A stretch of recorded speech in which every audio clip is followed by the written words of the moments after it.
Good morning. আশা করি তোমরা সবাই ভালো আছো, আমিও ভালো আছি। আমরা এখন বেরোবো, তো সেই জন্যে রেডি হয়ে গেছে অলরেডি। জাস্ট লাস্ট মোমেন্ট কিছু কয়েকটা কাজ বাকি আছে। সেটা এই ব্রেডটা টোস্ট বানিয়ে নিলাম, বাটার বার করার আর সময় নেই, তো ঘি আর চিনি দিয়ে বানিয়ে নিলাম। ওটাও খেতে খুবই ভালো লাগে। ব্রেডটা ছিল বাড়িতে তাই বানিয়ে নিলাম।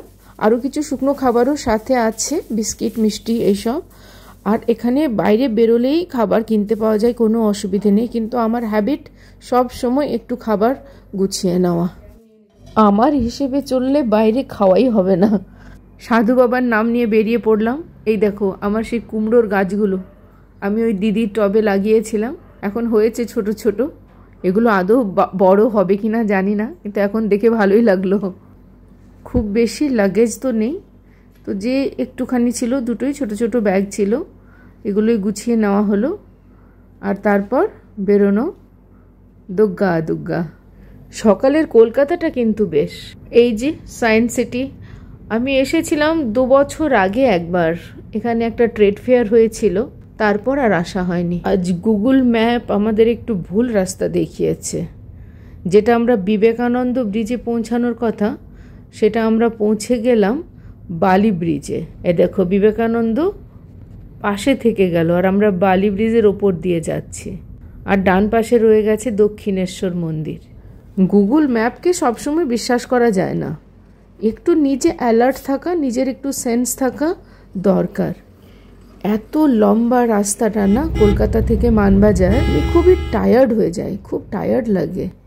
এই রাস্তা দিয়ে যারা যাতায়াত করো তারা জানো বনলতা রিসর্ট খুবই ফেমাস। এখানে একটা মুগ ডাল দেখলাম, একদম শ্যামা চালের মতো, খালি একটা হালকা হলুদ রং, এত ছোট ছোট। ভেবেছিলাম কিনবো কিন্তু ভুলে গেলাম। ওদের সামনে যে রেস্টুরেন্টটা আছে ওটা বন্ধ, সেই জন্য আমরা ভেতরে যাচ্ছি। আর একটা জিনিস দেখাচ্ছি এখানে, দেখো কত বড় একটা লেক।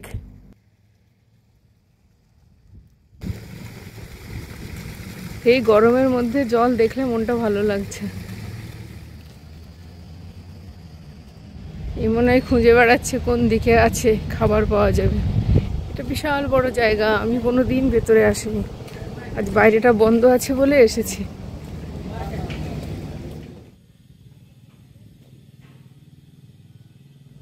এখানে যে কতগুলো রেস্টুরেন্ট আছে আর বার আছে, আমার বনলতাতে এসে যতটা এক্সপিরিয়েন্স হয়েছে তাতে এইটা বলতে পারি যে এখানে সব কিছুই আছে, আন্তরিকতাটা বাদ দিয়ে। এদের মুখে কোনো দিন আমি হাসি দেখিনি। এতটা ইনডিফারেন্ট টু কাস্টমার, এটা আমি আর আজ পর্যন্ত কোনো জায়গাতেই দেখিনি। মানে ওদের কাছে তুমি আসলেও ঠিক আছে, না আসলেও ঠিক আছে, they do not even smile. ওদের কিছুই যায় আসে না। তুমি যে অর্ডারটা দিলে ওরা ওটা শুনলো কি শুনলো না সেটাও তুমি এদের দেখে তুমি বুঝবে না যে ওরা তোমার কথা শুনছে কি শুনছে না। কোনো এক্সপ্রেশন নেই। গিয়ে নিয়ে একটা লস্যি অর্ডার করা হয়েছিল, 80 টাকা করে এই ছোটো ছোটো গ্লাসগুলোর দাম। কিচ্ছু নেই, মানে কোনো মালাই নেই, কিচ্ছু নেই, প্লেন লস্যি। ঘোলের মধ্যে চিনি দিলে যে একটা টেস্ট হবে না, সেই রকম, কোনো রিচনেস নেই।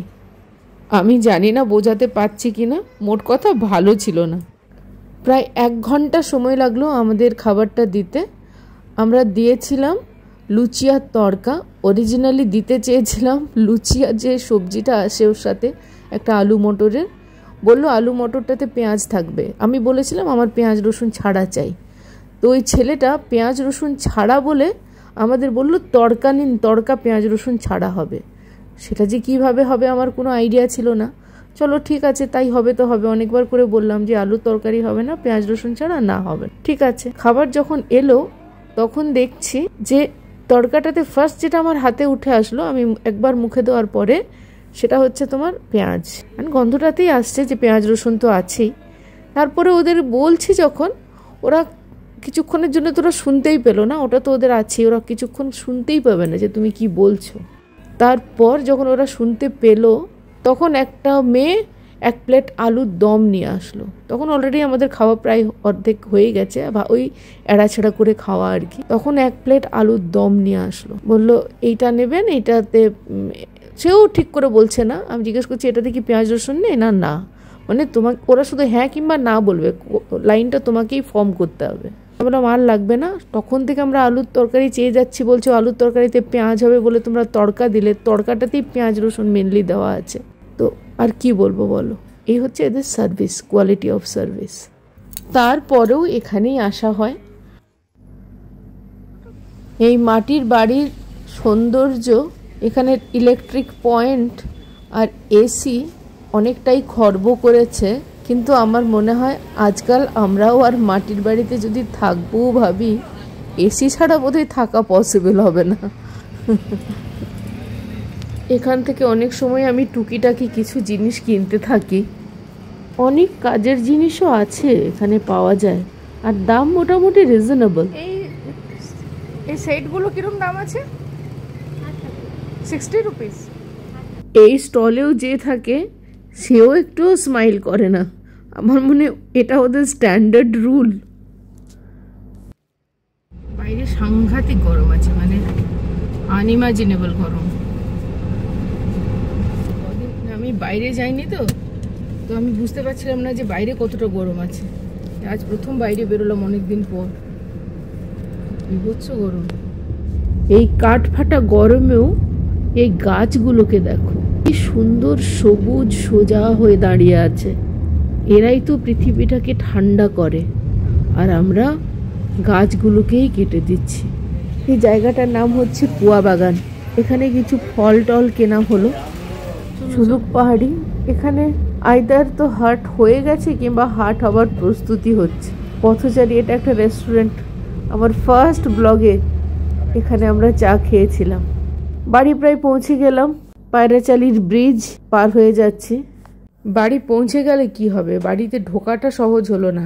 একদম গেটের সামনেটাতে মোটরসাইকেলগুলো এরকমভাবে পার্ক করা থাকে। আজকে তো মোটে দুটো আছে, আদারওয়াইজ হয়তো আরও বেশি থাকবে, এইদিকে ওইদিকে দুদিকে। এই দেখো, যাদের বাড়ির সামনের মোটরসাইকেল তারা নিজের বাড়ির গেটটা ফাঁকা রাখে, আমাদের গেটটার সামনে মোটরসাইকেলটাকে পার্ক করে। এই মোটরসাইকেলটা তো কার সেটা তো জানাই গেল না, কোথায় খুঁজবে, কাকে খুঁজবে? তারপরে এরকম 7 ঘন্টা জার্নি করে এসে এই মোটরসাইকেলটা সরাতে হবে এরমভাবে, তারপর তুমি বাড়িতে ঢুকতে পারবে।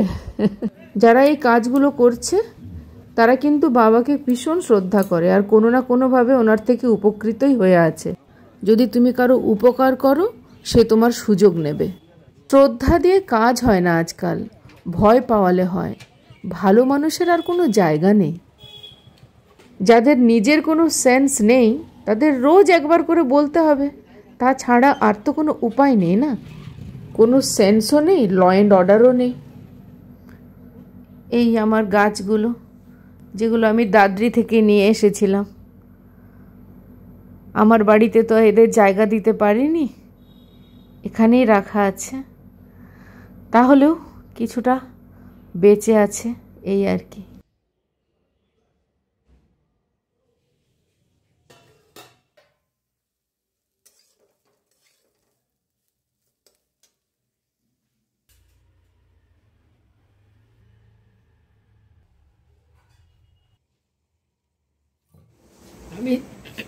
আমি চলে এসেছি মানবাজারে। এখন তো সন্ধে কি, এখন রাত হয়ে গেছে। তো আজ খেতে অনেকটাই দেরি হয়ে গেল। আমি ভুলে গেছিলাম যে আমি সন্ধ্যের সময় খাই, যে সেটাই ভুলে গেছি। আজ এখানে আমরা যে স্পেশাল মুড়ি মাখাটা করি না, সেই মুড়ি মাখাটা দেখাবো আজ কীভাবে মুড়িটা। এটা হচ্ছে খসলা ভাজা। খসলা মানে হচ্ছে ব্রাউন তিল, মানে ব্ল্যাক তিল হয়, হোয়াইট তিল হয়, এটা হচ্ছে ব্রাউন তিল।